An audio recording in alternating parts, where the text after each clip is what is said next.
नमस्कार मंडळी. आपला रंगगंधचा अभिवाचन महोत्सव गेल्या 2 दिवसात जळगाव, चिखली आणि सातारा हे नव्यानं सुरू झालेलं केंद्र आहे बरं का. तर अशा 3 ठिकाणी त्याची प्राथमिक फेरी पार पडली. आता फक्त 2 केंद्र राहिलेली आहेत, नागपूर आणि धुळे. तीही लवकरच पूर्ण होतील आणि मग अंतिम फेरी 40 गावला 28 फेब्रुवारी आणि 1 मार्चला. पण मंडळी, तुम्हाला निश्चितच अनुभवायला मिळालं असेल, प्राथमिक फेरी म्हणा की अंतिम फेरी म्हणा, ही सगळी फ्रेंडली मॅच असते.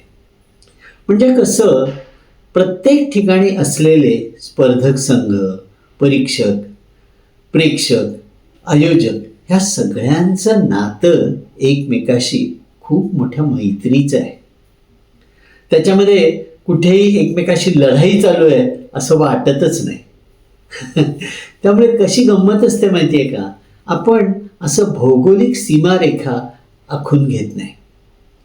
कल्याणची माणसं नाशिकला जातात, मुंबईला जातात, पुण्यातली कधी कल्याणला जातात, कधी साताऱ्याला, कधी नगरला.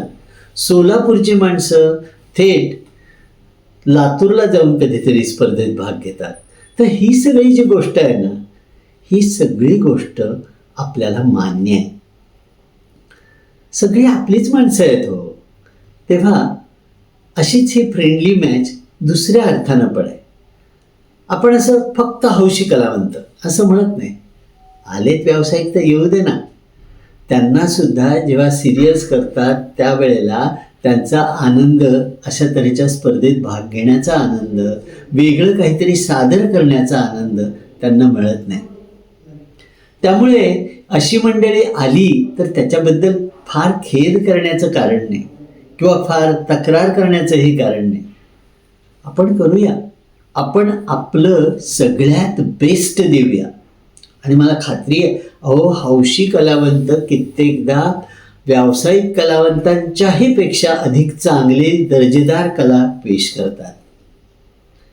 त्यामुळे बक्षीस मिळालं की नाही याच्याकडे लक्ष न देता तुम्हाला तयारी करण्यात जो मिळालेला आनंद आहे ना, happiness is on the way, not at the destination, असं म्हणत आनंद स्वीकारायचा आहे. कळलं? हा व्हिडिओ कसा वाटला? लाईक करा, सबस्क्राईब करा आणि लिहा कॉमेंट्समध्ये